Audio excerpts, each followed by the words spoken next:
तो अब हम लेक्चर नंबर 32, सॉरी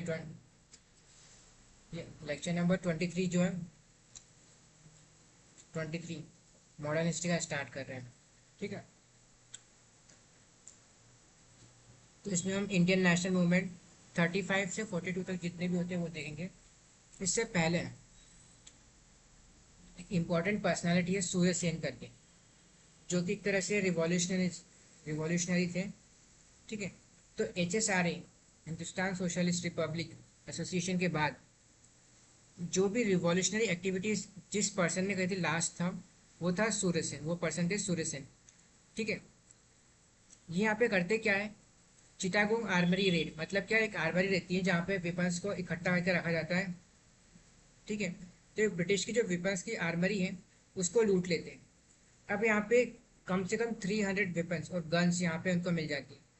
लेकिन दिक्कत यहाँ पे ये होती है कि इनको जो एक तरह से शॉर्टेज, मतलब जो कार्टेज और मतलब जो गोलियां हैं बंदूक की, उसकी शॉर्टेज हो जाती है। नहीं तो अगर ये सक्सेसफुल होता तो हमें एक टाइम पे एक छोटा सा पार्ट इंडिया में सिविल डिसोबीडियंस मूवमेंट के टाइम पे एक ऑटोनोमस पार्ट मिलता है देखने का, जहाँ पे ब्रिटिश का कोई रूल नहीं है। ठीक है, उसी के साथ सूर्यसेन के अंडर में वुमेन ने भी काफ़ी ज़्यादा पार्टिसिपेशन हमें देखने को मिलता है, जहाँ पे इन्होंने गवर्नर को पॉइंट ब्लैंक रेंज से शूट कर दिया था। गवर्नर को पॉइंट ब्लैंक रेंज से शूट कर दिया था एक वुमेन ने। ठीक है, इसी के साथ आगे चलते हैं, हम देखते हैं गवर्नमेंट ऑफ इंडिया एक्ट 1935। ठीक है, तो इसके पहले हमारे पास गवर्नमेंट ऑफ इंडिया एक्ट 1919 लाया जाता है, पहले आया था। अब हमारे पास आता है 1935। अब रेड का जितना मतलब क्या होता है, यहाँ पे जितने भी रेड से लिखा हुआ है वो न्यू प्रोविजंस एड करें। ब्लैक से जो लिखा हुआ है वो ओल्ड प्रोविजंस है, मतलब पहले से ही 1919 में थे। ठीक है, अब यहाँ पे होता क्या है, सेक्रेटरी ऑफ स्टेट ऑलरेडी है यहाँ पे हमारे पास। जो हाई कमीशन है, हाई कमीशन है उसको हटा दिया जाता है। हाई कमीशन को कम्प्लीटली हटा दिया जाता है। और साथ ही में जो 15 मेंबर की काउंसिल थी, 15 मेंबर्स की काउंसिल थी, उसको भी हटा दिया जाता है। तो मतलब बचता कौन है, सिर्फ एक सेक्रेटरी ऑफ स्टेट, जो कि अभी फाइनल टाइम में हमारे पास मिलता है लिलिंगथो एक करके वायसरॉय बनता है। सॉरी, सेक्रेटरी ऑफ स्टेट यहाँ पे हो गया, वायसरॉय जो है लिलिंगथो था, ना कि सेक्रेटरी ऑफ स्टेट। ठीक है, तो सेक्रेटरी ऑफ स्टेट उसके अंडर आता है वायसरॉय। यहाँ पे हमें देखने को मिलता है by cameralism, central legislative assembly और सेंट्रल, और यहाँ पे काउंसिल ऑफ स्टेट। ठीक है, काउंसिल ऑफ लेजिस्लेटिव असेंबली और काउंसिल ऑफ स्टेट। देन यहाँ पे एग्जीक्यूटिव काउंसिल मिलती है। अब यहाँ पे एक चीज़, नई चीज़ आती है कि गवर्नर्स, जो गवर्नर्स रहते हैं, पहले उनको कंट्रोल मतलब क्या, पहले उनको एग्जीक्यूटिव काउंसिल से परमिशन और वाइसराय से कुछ लॉज के लिए परमिशन लेना पड़ती थी। मतलब क्या, एक लॉ जो है गवर्नर ने पास किया, एक लॉ जो एग्जीक्यूटिव काउंसिल ने पास किया। तो जो एग्जीक्यूटिव काउंसिल का लॉ है वो सुपरसीड कर जाता था गवर्नर्स के लॉज को। ठीक है, लेकिन अब क्या होता है, जो प्रोविंस के गवर्नर्स हैं उनको ऑटोनॉमी दे दी जाती है, उनको ऑटोनॉमी दे दी जाती है, जिसको हम बोलते हैं प्रोविंशियल ऑटोनॉमी। और जो एग्जीक्यूटिव काउंसिल है उसका कंट्रोल जो है बिल्कुल ख़त्म कर दिया जाता है। ठीक है, उसी के साथ जो है तीन नए प्रोविंसेस ऐड होते हैं हमारे पास। अब इन प्रोविंसेस में दो कंसेप्ट आते हैं, यूनिकैमरल और बाई कैमरल का। तो बाई कैमरलिज्म हमने ऊपर यहाँ पे अभी देखा, ये वाइसरॉय के पार्ट में। ठीक है, अब हमें ये प्रोविंशियल लेवल पे भी देखने को मिलता है, जहाँ पे यूनिकैमरल का मतलब क्या, कि यहाँ पे हमारे पास एग्जीक्यूटिव काउंसिल है और यहाँ पे हमारे पास प्रोविंशियल लेजिस्लेटिव काउंसिल है। ठीक है, अब इसको हम बोलते हैं यूनिकैमरलिज्म। ठीक है, यूनिकैमरलिज्म, जिसके अंडर पंजाब में ये Punjab, Sindh, central provinces, north western frontier provinces and Orissa, यहाँ पे हमें यूनिकैमरलिज्म और यूनिकैमरल सिस्टम देखने को मिलता है, जिसमें 5 प्रोविंसेस रहते हैं ब्रिटिशर्स के। इसके बाद आता है बाई कैमरल, जिसमें हमें एग्जीक्यूटिव काउंसिल तो यहाँ पे भी है, लेकिन यहाँ पे दो पार्ट डिवाइड होते हैं, provincial legislative council and provincial legislative assembly, जिसको हम विधानसभा और एक और होता है विधानसभा और एक और याद नहीं आ रहा। ये भी सिंपल सा कंसेप्ट है, असेंबली और काउंसिल दो पार्ट में डिवाइड कर दिया। सेम कंसेप्ट हम राज्यसभा और लोकसभा का है। ठीक है, सेंट्रल लेवल पे, ये सब स्टेट लेवल पे हो जाता है। ठीक है, तो इसको ज्वाइन कौन कौन करता है, तो यहाँ पे Bengal, Madras, Bombay, united provinces, Assam and Bihar. उसी के साथ यहाँ पे dyarchy, was remove from the PLC, provincial legislative council से डायरकी जो है कंप्लीटली हटा दी जाती है। यहाँ पे पहले हमारे पास इंपीरियल लिस्ट थी और प्रोविंशियल लिस्ट थी। यहाँ पे हम एक और चीज़ ऐड कर देते कॉन्करेंस लिस्ट, जो हमारा करंट सिस्टम अभी हमारे पास है भी। इसके बाद फेडरल कोर्ट यहाँ पे आता है, मतलब क्या, चूंकि यहाँ पे गवर्नर्स के ऊपर अब इनको ऑटोनॉमी दे दी गई है प्रोविंशियल गवर्नर्स को, तो कुछ इशू क्रिएट होता है आपस में गवर्नर्स का, तो उसको रिजॉल्व कैसे करेंगे, तो उसके लिए फेडरल कोर्ट बनाया गया, जिसको आगे चलकर सुप्रीम कोर्ट यहाँ पे बनता है, जिसको हम सुप्रीम कोर्ट भी बोल सकते हैं। ठीक है। अब यहाँ पे वुमेन राइट की बात करें तो वुमेन को वोटिंग का राइट मिलता है बेस्ड ऑन इनकम और क्वालिफिकेशन।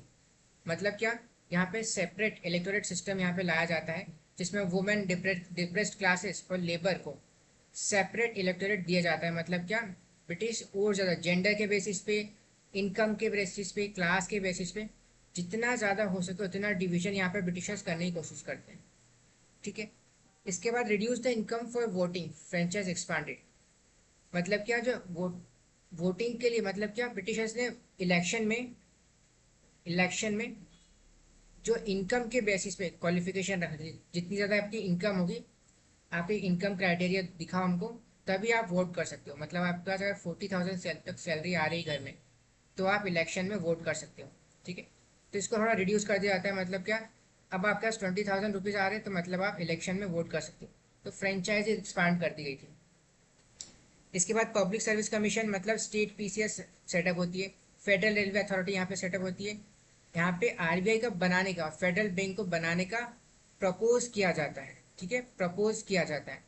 और साथ ही में बर्मा जो है उसको इंडिया से हटा अलग कर दिया जाता है, क्योंकि यहाँ पे इंडिपेंडेंस की आवाज़ ज़्यादा उठ रही थी, तो बर्मा इंडिया को अफेक्ट ना करे, इसलिए इसको अलग कर दिया जाता है। और एक इससे एक प्रोटेक्टोरेट स्टेट बना दिया जाता है ब्रिटिशर्स का, प्रोटेक्टोरेट स्टेट बना दिया जाता है ब्रिटिशर्स का। ठीक है। तो यहाँ पे हमें देखने को मिलता है यूनाइटेड प्रोविंसेस येरा, बिहार सेंट्रल प्रोविंस हमें यहाँ देखने को मिलता है। यहाँ पे उड़ीसा का प्रोविंस देखने को मिलता है। देन मद्रास प्रोविंस, यहाँ पे हमें मिलता है north west frontier, Punjab province, Baluchistan, Sindh, यहाँ पे दिल्ली का पार्ट है, बंगाल प्रोविंस, असम, और यहाँ पे बिहार, कलकत्ता। ठीक है।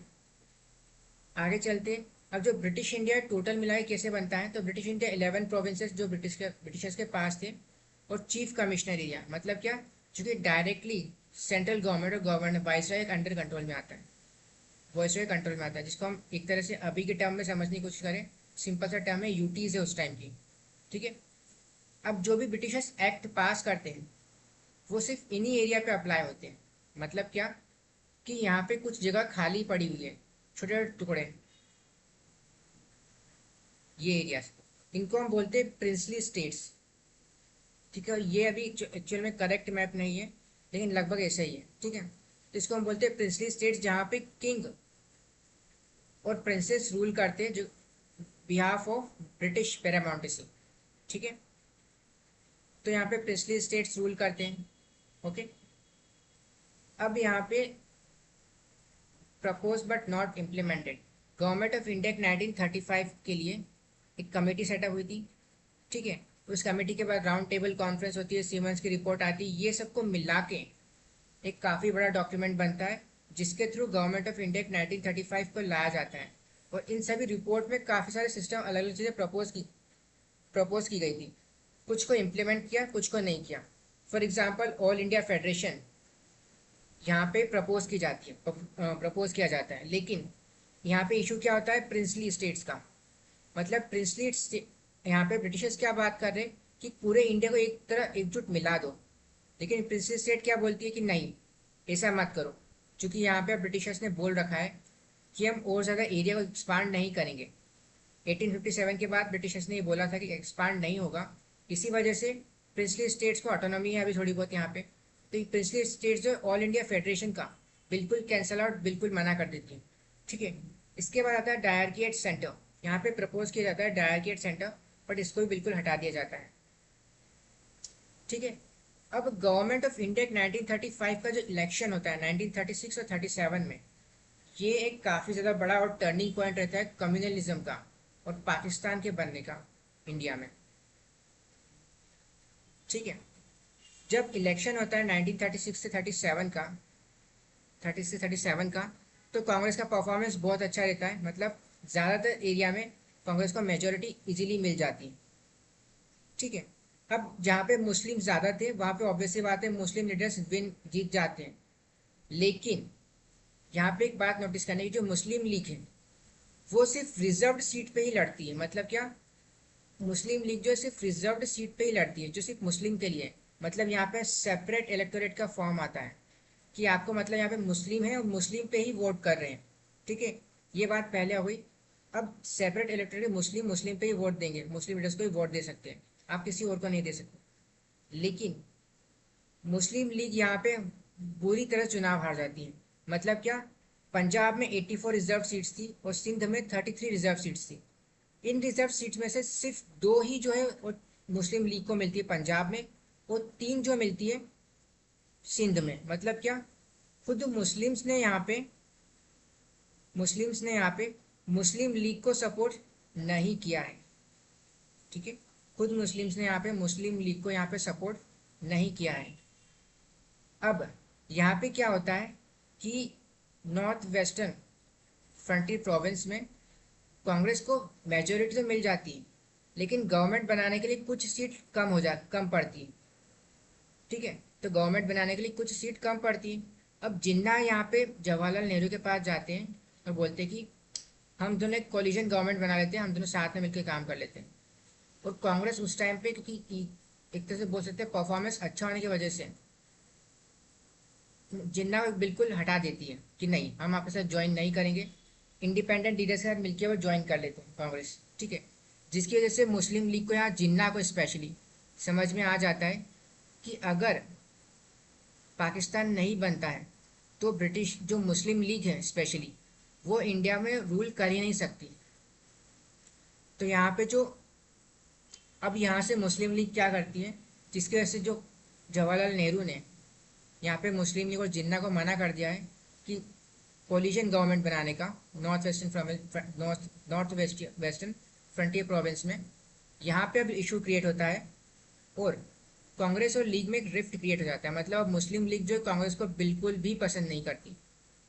ठीक है, अब यहाँ पे इससे इनका बिल्कुल एग्रेसिव मोड पे, मतलब इससे पहले जो इन्होंने पाकिस्तान का नाम वाम कुछ जो भी दिया था वो एकदम नॉर्मल फॉर्म में था, इस पे इतना अग्रेसिव वर्क नहीं कर रहे थे। लेकिन अब से मुस्लिम लीग इस पे अग्रेसिव वर्क करना स्टार्ट कर देती, और एक तरह से पूरा टारगेट इनका ये रहता है कि ब्रिटिशर्स को खुश करो जितना ज़्यादा हो सके, ताकि वो पाकिस्तान को बनने में सपोर्ट करें। ठीक है, हमारा यहाँ तक सेशन खत्म होता है। उसके बाद हम आते हैं बोस और गांधी टेंशन्स पे। तो बोस और गांधी टेंशन को समझने से पहले हम थ्री पर्सनालिटीज को समझ लेते हैं। तो अभी हमारे पास सीजन चल रहा है वर्ल्ड वॉर का। मतलब क्या कि 38-39 में आते आते यहाँ पे लोगों को मालूम पड़ जाता है कि वर्ल्ड वॉर टू होने वाली है जर्मनी के अगेंस्ट। ठीक है, अब यहाँ पे जो गांधी, बोस और जवाहरलाल नेहरू, ये तीनों लीडर्स की जो आइडियोलॉजी और जो ब्रिटिशर्स को रिस्पॉन्स देने का तरीका है वो बिल्कुल अलग अलग था। ठीक है, यहाँ पे महात्मा गांधी क्या बोलते हैं कि महात्मा गांधी एकदम वायलेंस के बिल्कुल खिलाफ है।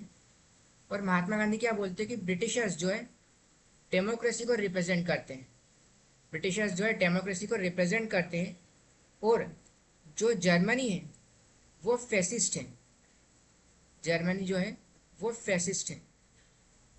तो इसीलिए गांधी जो है अनकंडीशनल सपोर्ट करते हैं। मतलब क्या, अनकंडीशनल हम सपोर्ट करते हैं ब्रिटिशर्स को, अनकंडीशनल सपोर्ट करते हैं ब्रिटिशर्स को।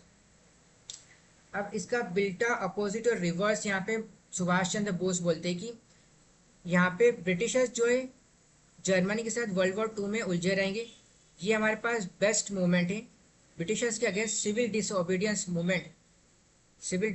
मूवमेंट को स्टार्ट करने का।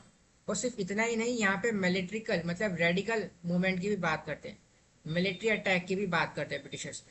ठीक है, अब ये दोनों एकदम क्लैश होता है। मतलब कि अब गांधी एकदम अलग चल रहे हैं, सुभाष चंद्र बोस एकदम अलग चल रहे हैं। ठीक है, यहाँ पे आइडियोलॉजिकल इशू क्रिएट होता है।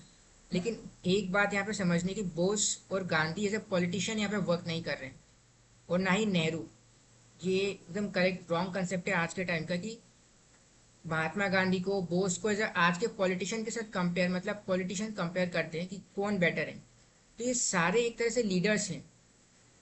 जब गांधी के उनको लगा कि जो कांग्रेस को ज्वाइन करना चाहिए उन्हें कांग्रेस को ज्वाइन करा, कांग्रेस को छोड़ना चाहिए उन्हें कांग्रेस को छोड़ा। सेम बोस के साथ भी है। बोस ने प्रेसिडेंटशिप ली कांग्रेस की, उनको लगा कि वर्क नहीं हो रहा है प्रॉपरली, उन्हें छोड़ दिया।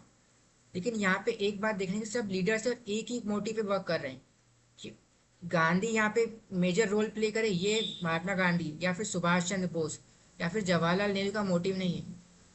मेजर इंटरेस्ट इनका ये था कि नेशनलिस्ट मूवमेंट कंटिन्यू रहना चाहिए, नेशनलिस्ट मूवमेंट कंटिन्यू रहना चाहिए और हमें कंप्लीट इंडिपेंडेंस मिलना चाहिए, जो कि आज के पॉलिटिकल पार्टी में नहीं है कि जो मतलब पहले हम लीडर्स जीत जाए फिर हम नेशनल इंटरेस्ट के बारे में सोचेंगे। यहाँ पे अपोजिट है। जो स्टेटमेंट हम देख रहे हैं बोस और गांधी का, यहाँ पे पहले वो चाहते हैं कि नेशनल इंटरेस्ट पूरा हो, उसके बाद हम अपना सोचना का होगा तो हम सोचेंगे। ठीक है, तो बोस और गांधी का स्टेटमेंट हमें समझ में आ गया। अब जवाहरलाल नेहरू यहाँ पे बीच में आते हैं। जवाहरलाल नेहरू यहाँ पे बीच में आते हैं कि यहाँ पे जवाहरलाल नेहरू बोलते हैं कि जो प्रोटेस्ट है, जो डिसओबीडियंस मूवमेंट है, ब्रिटिशर के खिलाफ होना चाहिए, लेकिन वायलेंस को अनअवॉइडेबल रखना चाहिए। मतलब क्या, वायलेंस को अनअवॉइडेबल रखना चाहिए, मतलब थोड़ा बहुत वायलेंस होगा चलेगा, लेकिन ज़्यादातर कोशिश करनी चाहिए वायलेंस ना हो। ये जवाहरलाल नेहरू बोलते हैं। ठीक है, उसी के साथ जवाहरलाल नेहरू एक नेसेसरी स्टेटमेंट, बहुत ज़रूरी स्टेटमेंट देते हैं कि ब्रिटिशर्स जो खुद को डेमोक्रेसी डेमोक्रेसी के लिए फाइट करने को बोल रहा है, वो खुद इंडिया को डेमोक्रेसी नहीं दे रहा है और फिर हमसे सपोर्ट की उम्मीद रख रहा है। मतलब क्या, ब्रिटिशर्स बोल रहा है कि हम फैसिस्ट के अगेंस्ट इसे डेमोक्रेसी लड़ रहे हैं, लेकिन आप खुद इंडिया को डेमोक्रेसी नहीं दे रहे हो, इंडिया को डेमोक्रेसी नहीं दे रहे हो और हमसे सपोर्ट की उम्मीद रख रहे हो। तो यहाँ पे जवाहरलाल नेहरू जो है ब्रिटिशर से सिंपल क्वेश्चन पूछते हैं, अगर हम आपको वॉर में सपोर्ट करेंगे तो वॉर के बाद क्या होगा, आप क्या हमको कंप्लीट इंडिपेंडेंस दोगे, क्या कॉन्स्टिट्यूएंट असेंबली बनाई जाएगी। ये सब बातें ब्रिटिश जवाहरलाल नेहरू जो है ब्रिटिशर से पूछते हैं। ठीक है, तो यहाँ पे सेकेंड वर्ल्ड वॉर स्टार्ट होती है, नेशनल रिस्पॉन्स आता है। स्टार्ट होती है सेकेंड सितंबर 1939 में, एंड होती है 1945 में। 6 ईयर तक काफ़ी लंबी चलती है। अब यहाँ पे इस वर्ल्ड वॉर के टाइम पे क्या होता है, जिन्ना ज्वाइन कर लेते हैं कमेटी को। मतलब क्या, एक वॉर कैबिनेट, चर्चिल जो है वॉर कैबिनेट बनाते हैं ताकि इनको मीटिंग मिले, और यहाँ पे सारे पॉलिटिकल पार्टी के मेंबर्स को बुलाया जाता है। आईएनसी के मेंबर्स, कांग्रेस के मेंबर्स, महात्मा गांधी, बोस, सबको, सब मना कर देते हैं। यहाँ पे एक पर्सन यहाँ पे ज्वाइन करता है, वो है जिन्ना। और यहाँ पे एक तरह से जिन्ना और लिलिंगतो का हमें रोमांस देखने को मिलता है, जिसको हम बोलते हैं जिलिल्लो। ठीक है, तो यहाँ पे सिंपल सा CWC में वर्धा में मीटिंग होती है।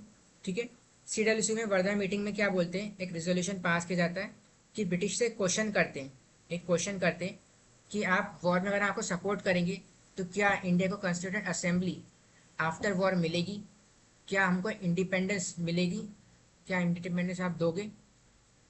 इसको रिजेक्ट कर दिया जाता है। ब्रिटिशर्स जो है, चर्चिल इसको कम्प्लीटली रिजेक्ट कर देते हैं।